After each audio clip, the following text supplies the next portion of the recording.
எனதருமை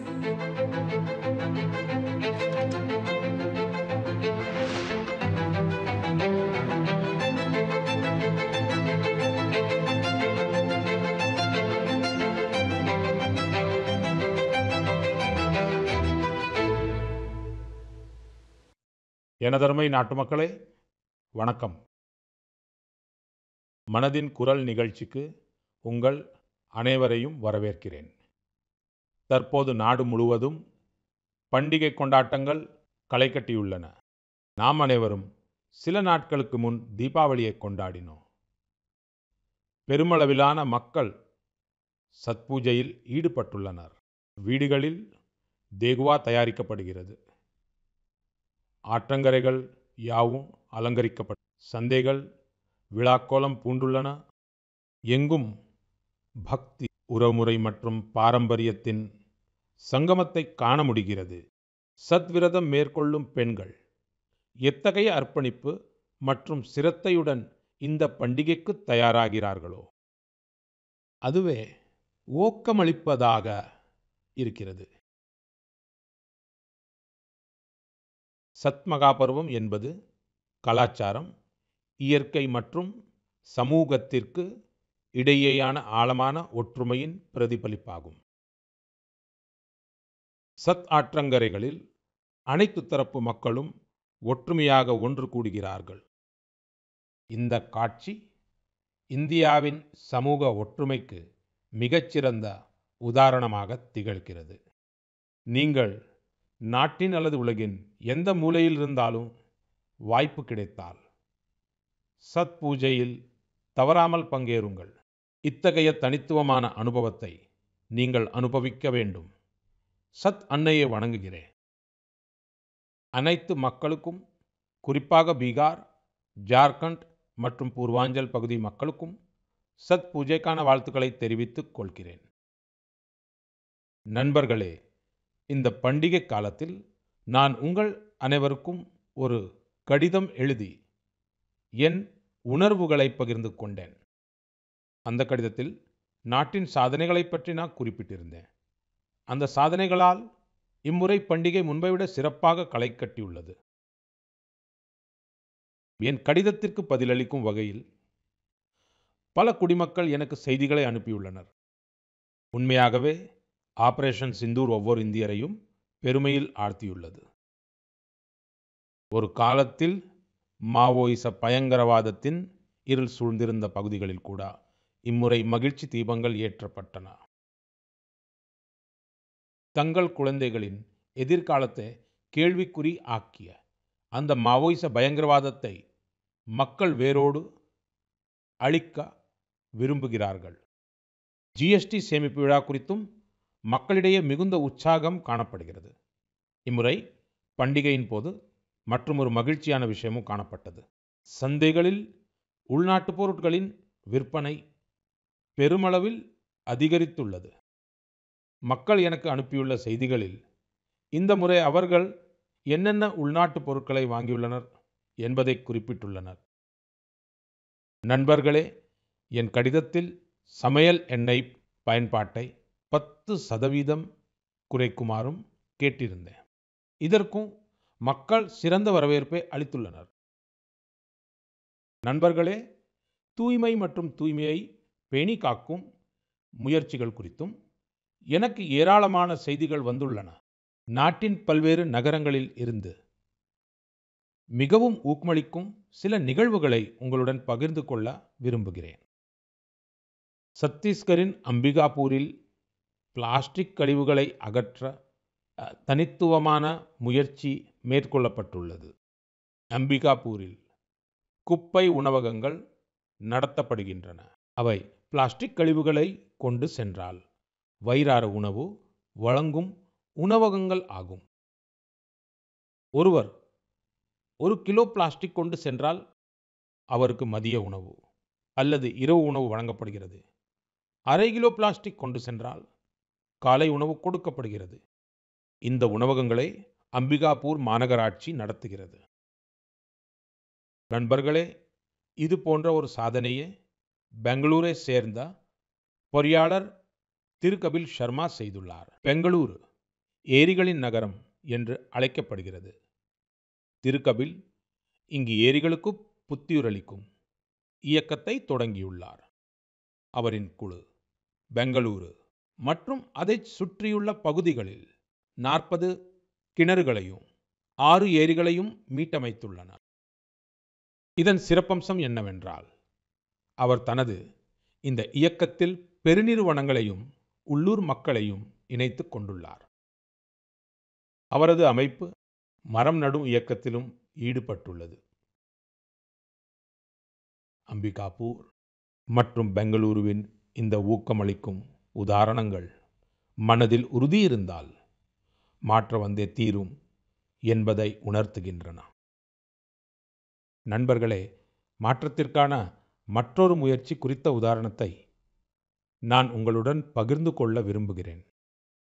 மலைகளிலும் சமவெளிகளிலும் உள்ள காடுகள் எவ்வாறு மண்ணை இறுக்கி பிடித்துக் கொள்கின்றனவோ அவ்வாறே கடற்கரையோரங்களில் உள்ள சதுப்பு நில காடுகளும் முக்கியமானவை என்பதை நாம் அறிவோம். சதுப்பு நில தாவரங்கள் உப்பு நீரிலும் சதுப்பு நிலங்களிலும் வளர்கின்றன. இவை கடல்சார் சூழல் மண்டலத்தின் முக்கிய அங்கமாக உள்ளன. சுனாமி அல்லது புயல் போன்ற பேரிடர்கள் ஏற்படும் போது இந்த சதுப்பு நில காடுகள் பேருதவியாக அமைகின்றன. குஜராத் வனத்துறை சதுப்பு நில காடுகளின் முக்கியத்துவத்தை உணர்ந்து ஓர் இயக்கத்தை நடத்தி வருகிறது. 5 ஆண்டுகளுக்கு முன் வனத்துறை அகமதாபாத் அருகே உள்ள தோலேராவில் சதுப்பு நில தாவரங்களை நடும் பணியை தொடங்கினார். இன்று தோலேரா கடற்கரையில் 3500 ஹெக்டேர் பரப்பளவில் சதுப்பு நில காடுகள் பரவியுள்ளன. இந்த சதுப்பு நில காடுகளின் தாக்கம் அப்பகுதி முழுவதும் காணப்படுகிறது. அப்பகுதியின் சூழல் மண்டலத்தில் டால்பின்களின் எண்ணிக்கை அதிகரித்துள்ளது. நண்டுகளும் பிற நீர்வாழ் உயிரினங்களும் முன்பை விட பெருகியுள்ளன. தற்போது இங்கு புலம்பெயர்ந்த பறவைகளும் அதிக எண்ணிக்கையில் வருகின்றன. இதனால் அங்குள்ள சுற்றுச்சூழலில் சிறந்த தாக்கம் ஏற்பட்டது மட்டுமின்றி தோலேராவின் மீனவர்களுக்கும் நன்மை கிடைக்கிறது. தோலேராவை தவிர குஜராத்தின் கட்ச் பகுதியிலும் சதுப்பு நில தாவரங்கள் நடும் பணி மிக வேகமாக நடைபெற்று வருகிறது. அங்குள்ள கோரி கிரிக் பகுதியில் சதுப்பு நில கற்றல் மையம் அமைக்கப்பட்டுள்ளது. நண்பர்களே, மரம் செடி கொடிகளின் சிறப்பம்சமே இதுதான். இடம் எதுவாக இருந்தாலும் அவை ஒவ்வொரு உயிருக்கும் நன்மை பயக்கின்றன. அதனால்தான் நமது சாத்திரங்களில் இவ்வாறு கூறப்பட்டுள்ளது: தன்யா மஹி ருஹா யெப்யோ நிராஷாம் யாந்தி நார்த்தினஹ. அதாவது, யாரையும் ஏமாற்றமடைய செய்யாத இந்த மரங்களும் செடி கொடிகளும் ஆசீர்வதிக்கப்பட்டவை. நாம் வாழும் பகுதிகளில் கண்டிப்பாக மரங்களை நட வேண்டும். தாயின் பேரில் ஒரு மரம் என்ற இயக்கத்தை நாம் முன்னெடுத்து செல்ல வேண்டும்.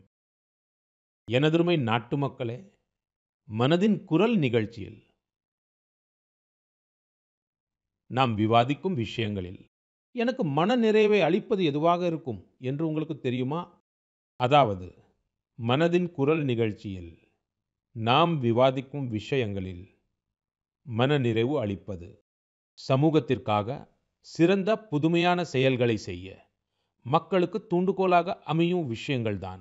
இதன் மூலம் நமது கலாச்சாரம், நமது நாட்டின் பல பரிமாணங்கள் வெளிப்படுகின்றன. நண்பர்களே, சுமார் 5 ஆண்டுகளுக்கு முன்பு இந்நிகழ்ச்சியில் நம் நாட்டு நாய்களை பற்றி பேசியது உங்களில் பலருக்கு நினைவிருக்கலாம். நான் நாட்டு மக்களிடமும் நமது பாதுகாப்பு படையினரிடமும் நாட்டு நாய்களை வளர்க்குமாறு கேட்டுக்கொண்டேன்.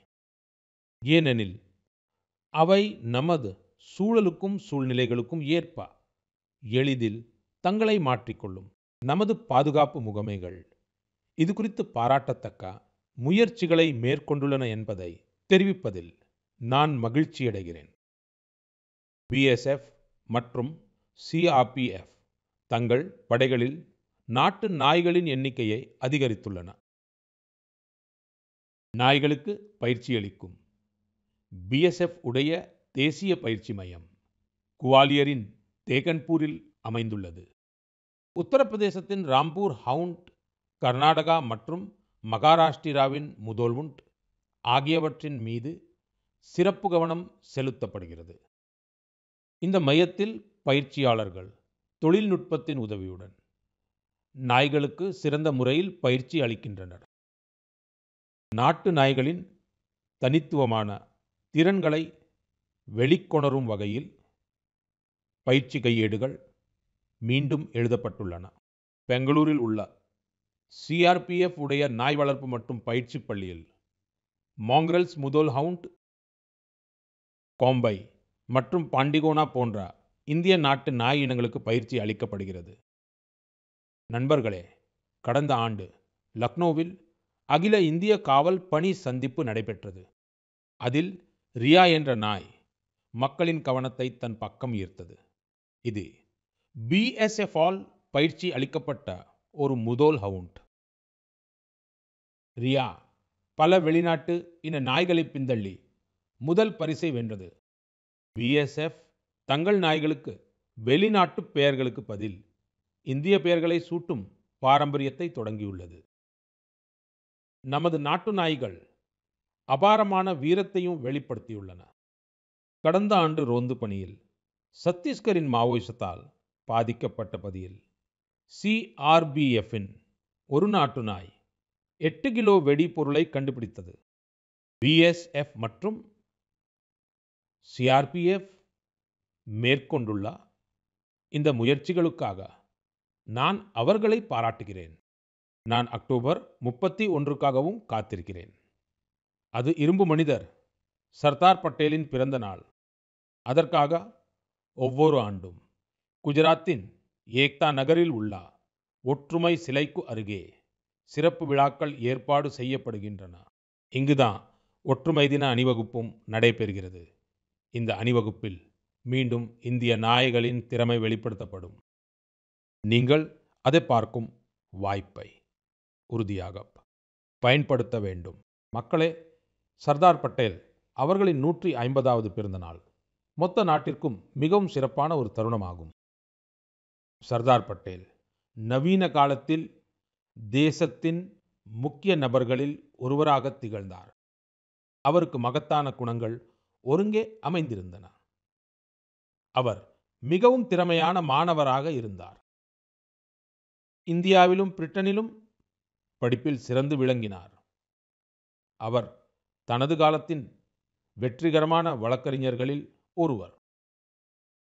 அவர் வழக்கறிஞர் தொழிலில் இன்னும் புகழ் பெற்றிருக்க முடியும். ஆனால் காந்திஜியால் ஈர்க்கப்பட்டு அவர் சுதந்திர போராட்டத்திற்காக முழுமையாக அர்ப்பணித்தார்.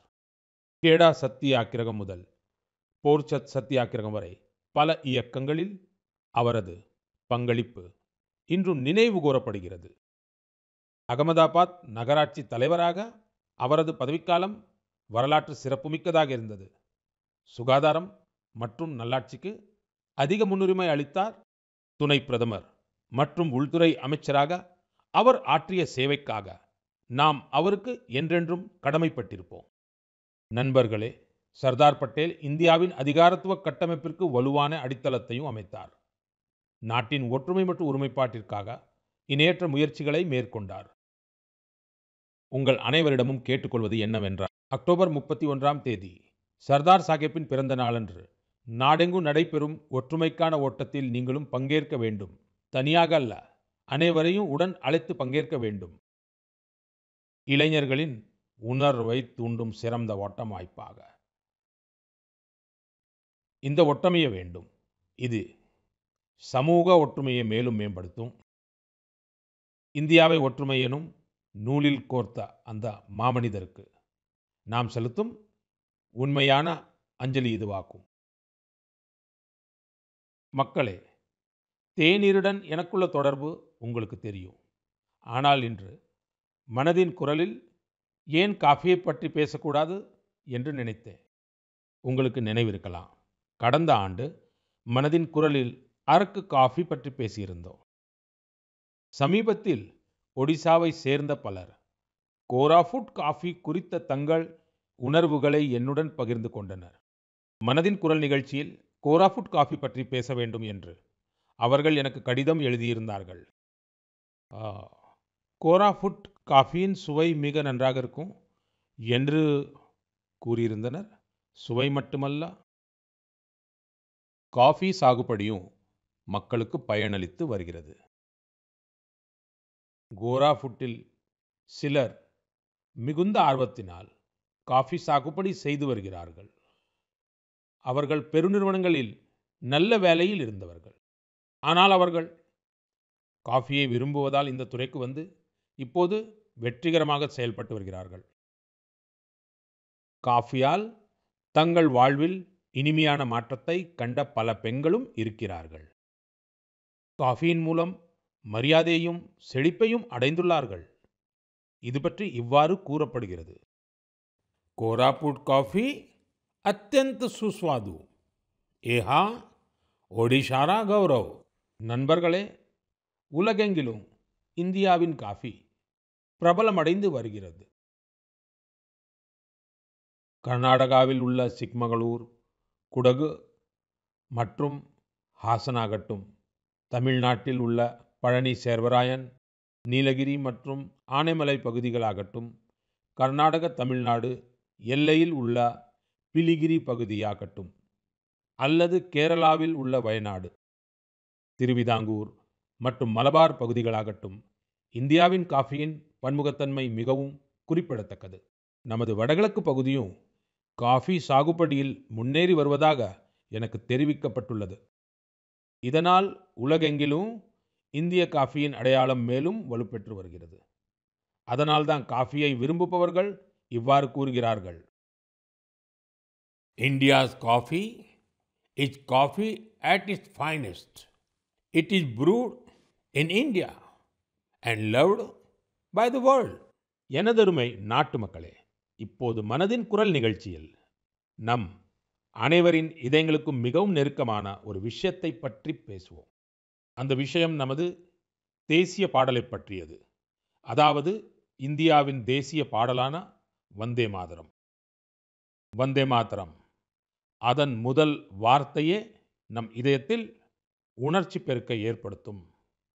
அந்த பாடல் வந்தே மாதரம் இந்த ஒரு சொல்லில் எத்தனை உணர்வுகள், எத்தனை ஆற்றல்கள் அடங்கியுள்ளன. இயல்பாகவே இது பாரதத்தாயின் பாசத்தை உணர வைக்கிறது.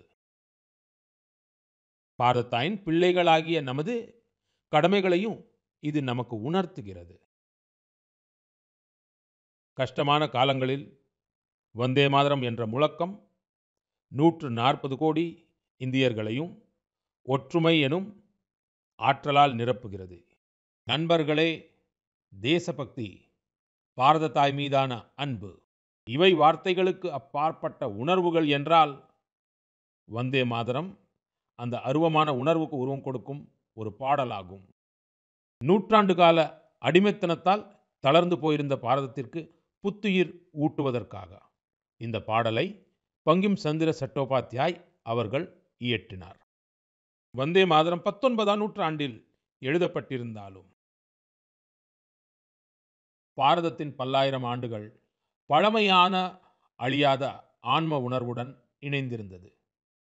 வேதங்கள் எந்த உணர்வை வெளிப்படுத்தி மாதா பூமி புத்ரோ அகம் பிருத்திவ்யாக இந்திய நாகரிகத்திற்கு அடித்தளமிட்டனவோ, அதே தாய்மண்ணுக்கும் அதன் பிள்ளைகளுக்குமான உறவை பங்கிம் சந்திரர் அவர்கள் வந்தே மாதரம் மூலம் பிணைத்தார்.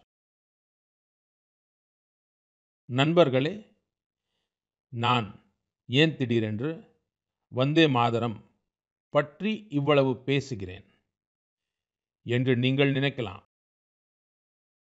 இன்னும் சில நாட்களில் நவம்பர் 7ஆம் தேதி நாம் வந்தே மாதரம் பாடலின் 150வது ஆண்டு விழாவை கொண்டாடவிருக்கிறோம். வந்தே மாதரம் 150 ஆண்டுகளுக்கு முன் இயற்றப்பட்டது. 1896இல் குருதேவ் ரவீந்திரநாத் தாகூர் அவர்கள் முதன் முறையாக இதை இசைத்தார். நண்பர்களே, வந்தே மாதரம் பாடலை பாடும்போது கோடிக்கணக்கான நாட்டு மக்கள் எப்போதும் தேசபக்தியின் எல்லையற்ற எழுச்சியை உணர்ந்திருக்கிறார்கள். நமது தலைமுறையினர் வந்தே மாதரம் பாடலின் வார்த்தைகளில் பாரதத்தின் உயிரோட்டமான மற்றும் மகத்தான வடிவத்தை கண்டுள்ளனர். சுஜலாம் சுஃப்லாம் மலயஜ சீதலாம் சஸ்ய ஷாமலாம் மாதரம் வந்தே மாதரம். நாம் அப்படியொரு பாரதத்தை உருவாக்க வேண்டும். வந்தே மாதரம் நமது இந்த முயற்சிகளுக்கு எப்போதும் உத்வேகமாக விளங்கும். எனவே வந்தே மாதரம் பாடலின் 150வது ஆண்டையும் நினைவு கூறத்தக்கதாக மாற்ற வேண்டும். வருங்கால தலைமுறைக்காக இந்த பண்பாட்டு நதியை நாம் முன்னோக்கி கொண்டு செல்ல வேண்டும். வரவிருக்கும் நாட்களில் வந்தே மாதரம் தொடர்பான பல நிகழ்ச்சிகளும் நாட்டில் பல கொண்டாட்டங்களும் நடைபெறும். வந்தே மாதரம் பாடலின் பெருமையை போற்றுவதற்காக நாட்டு மக்களாகிய நாம் அனைவரும் தானாக முன்வந்து முயற்சிகளை மேற்கொள்ள வேண்டும் என்று நான் விரும்புகிறேன். ஹேஷ்டேக் வந்தே மாதரம் 150 என்பதுடன் உங்கள் ஆலோசனைகளை எனக்கு கண்டிப்பாக அனுப்புங்கள். ஹேஷ்டேக் வந்தே மாதரம் 150. உங்களுடைய ஆலோசனைகளை எதிர்நோக்கி காத்திருப்பேன். நாம் அனைவரும் இந்த வாய்ப்பை வரலாற்று சிறப்புமிக்கதாக மாற்றுவதற்கு பாடுபடுவோம். எனதருமை நாட்டு மக்களே, சமஸ்கிருதம் என்ற பெயரை கேட்டவுடனேயே நம்முடைய மனதிலும் சிந்தனையிலும் வருபவை நம்முடைய தர்ம நூல்கள், வேதங்கள், உபநிடதங்கள், புராணங்கள், சாஸ்திரங்கள், பழங்கால அறிவியல், ஆன்மீகம், தத்துவம் ஆகியவைதான். ஆனால் ஒரு காலத்தில் இவை அனைத்துடனும் கூடவே சமஸ்கிருதம் பேச்சு மொழியாகவும் இருந்தது.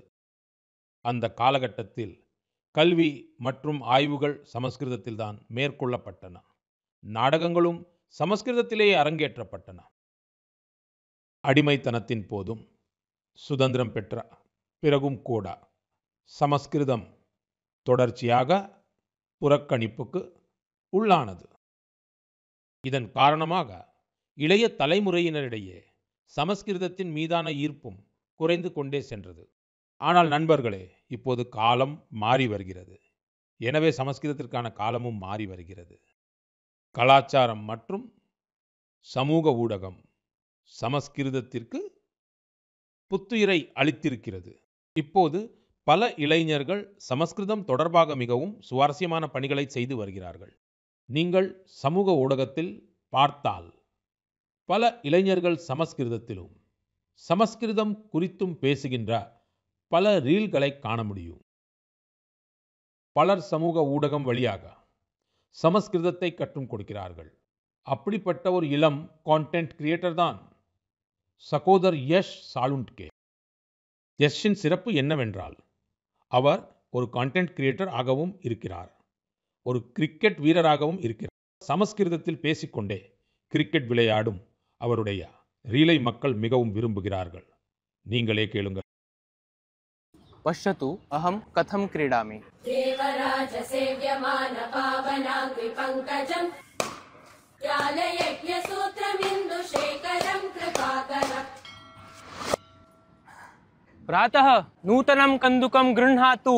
नारदादि योगि वृन्दवन्दितं दिगम्बरम्।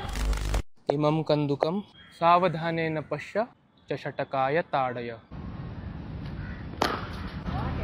आशिकापुराधिनाद कालभैरवं भजे,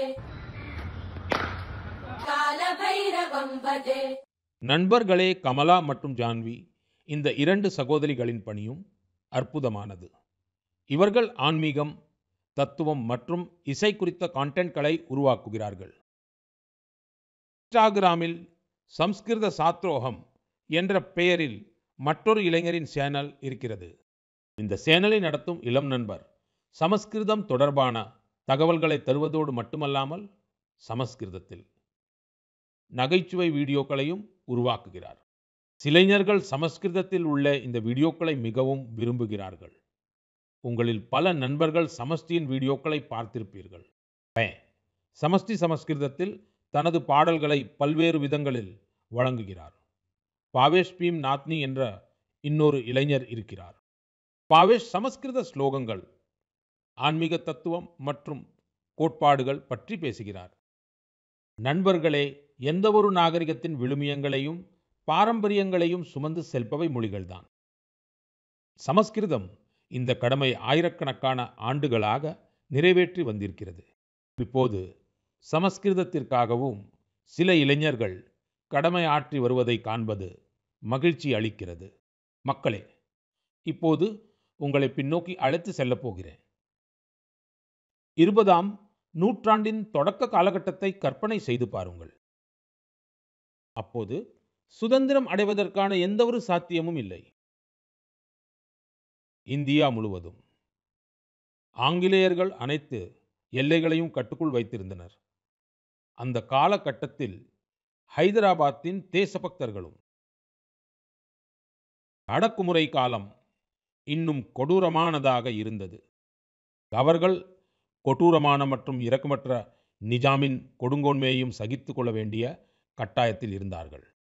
ஏழைகள், நலிந்தவர்கள், பழங்குடி சமூகங்கள் மீதான கொடுமைகளுக்கு எல்லையே இல்லை. அவர்களுடைய நிலங்கள் பறிக்கப்பட்டன. அதனுடன் அதிக வரியும் விதிக்கப்பட்டது. இந்த அநீதியை அவர்கள் எதிர்த்தால் அவர்களுடைய கைகள் வெட்டப்பட்டன. நண்பர்களே, அத்தகைய கடினமான காலகட்டத்தில் சுமார் 20 வயதுடைய ஓர் இளைஞன் இந்த அநீதிக்கு எதிராக எழுந்து நின்றான். இன்று ஒரு விசேஷ காரணத்திற்காக நான் அவரை பற்றி பேசுகிறேன். அவர் பெயரைச் சொல்வதற்கு முன் அவரது வீரத்தை பற்றி உங்களுக்கு கூறுகிறேன். நண்பர்களே, அந்த காலகட்டத்தில் நிஜாமுக்கு எதிராக ஒரு வார்த்தை பேசினாலும் அது குற்றமாக கருதப்பட்டது. அந்த இளைஞன் சித்திகி என்ற நிஜாம் அதிகாரிக்கு வெளிப்படையாக சவால் விடுத்தான். விவசாயிகளின் பயிர்களை பறிமுதல் செய்வதற்காக நிஜாம் சித்திகை அனுப்பியிருந்தார். ஆனால் கொடுங்கோன்மைக்கு எதிரான இந்த போராட்டத்தில் அந்த இளைஞன் சித்திகியை கொன்று வீழ்த்தினான். கைது செய்யப்படுவதில் இருந்து தப்பிப்பதிலும் வெற்றி பெற்றான். நிஜாமின் காவல்துறையிடமிருந்து தப்பித்த அந்த இளைஞன் அங்கிருந்து நூற்றுக்கணக்கான கிலோமீட்டர் தொலைவில் உள்ள அசாமில் சென்றடைந்தான். நண்பர்களே, நான் இப்போது குறிப்பிடப் போகும் அந்த மாபெரும் தலைவரின் பெயர் கோமரம் பீம். சமீபத்தில் அக்டோபர் 22ஆம் தேதிதான் அவரது பிறந்த நாள் விழா கொண்டாடப்பட்டது. கோமரம் பீம் அவர்கள் நீண்ட காலம் வாழவில்லை. வெறும் 40 ஆண்டுகளே வாழ்ந்தார். ஆனால் அவர் எண்ணற்ற மக்களின், குறிப்பாக பழங்குடி சமூகத்தினரின் இதயங்களில் அழியாத இடம் பிடித்தார். நிஜாமுக்கு எதிராக போராடிய மக்களுக்கு அவர் புதிய உத்வேகத்தை அளித்தார். அவர் தனது போர்த்திறனுக்காகவும் அறியப்பட்டார். நிஜாமின் ஆட்சிக்கு அவர் பெரும் சவாலாக விளங்கினார். 1940இல் நிஜாமின் ஆட்களால் அவர் படுகொலை செய்யப்பட்டார். இளைஞர்கள் அவரை பற்றி முடிந்தவரை அதிகமாக தெரிந்து கொள்ள முயற்சிக்க வேண்டும் என்று கேட்டுக்கொள்கிறேன். कोमरम भीम की ना विनम्र निवाली आयन प्रजल हृदयाల్లో ఎప్పటికీ నిలిచి ఉంటారు. நாம் அடுத்த மாதம் 15ஆம் தேதி பழங்குடியினரை பெருமைப்படுத்தும் தினத்தை கொண்டாடவிருக்கிறோம். இது பகவான் பிர்சா முண்டா அவர்களின் பிறந்தநாள் ஆகும். பகவான் பிர்சா முண்டா அவர்களுக்கு எனது மரியாதைக்குரிய வணக்கங்களை தெரிவித்துக் கொள்கிறேன். நாட்டின் விடுதலைக்காகவும் பழங்குடி சமூகத்தினரின் உரிமைகளுக்காகவும் அவர் ஆற்றிய பணிகள் ஈடு இணையற்றவை. ஜார்க்கண்டில் உள்ள பகவான் பிர்சா முண்டா அவர்களின் கிராமமான உலிஹத்துவுக்கு செல்லும் வாய்ப்பு எனக்கு கிடைத்தது எனது பாக்கியம். நான் அங்குள்ள மண்ணை நெற்றியிலிட்டு வணங்கினேன். பகவான் பிர்சா முண்டா, கோமரம் பீம் அவர்களைப் போலவே பழங்குடி சமூகங்களில் இன்னும் பல மாமனிதர்கள் தோன்றியுள்ளனர். அவர்களை பற்றி நீங்கள் கட்டாயம் படிக்க வேண்டும் என்று கேட்டுக்கொள்கிறேன். மக்களே, மனதின் குரல் நிகழ்ச்சிக்காக நீங்கள் அனுப்பும் ஏராளமான செய்திகள் எனக்கு கிடைக்கின்றன. பலர் இந்த செய்திகளில் தங்களை சுற்றியுள்ள திறமையான மனிதர்களை பற்றி குறிப்பிடுகிறார்கள். சிறு நகரங்கள், பேரூர்கள் மற்றும் கிராமங்களில் கூட புதுமையான யோசனைகள் செயல்படுத்தப்படுவதை படிக்கும்போது மிகவும் மகிழ்ச்சியாக இருக்கிறது. சேவை மனப்பான்மையுடன் சமூகத்தில் மாற்றத்தை ஏற்படுத்த பாடுபடும் தனிநபர்கள் அல்லது குழுக்கள் பற்றி உங்களுக்கு தெரிந்தால் கண்டிப்பாக தெரிவியுங்கள். வழக்கம் போலவே உங்கள் செய்திகளுக்காக நான் காத்திருப்பேன். அடுத்த மாதம் மனதின் குரலின் மற்றொரு அத்தியாயத்தில் சந்திப்போம். சில புதிய தலைப்புகளுடன் சந்திப்போம். அதுவரை உங்களிடம் இருந்து விடைபெறுகிறேன். உங்கள் அனைவருக்கும் என் மனமார்ந்த நன்றி. வணக்கம்.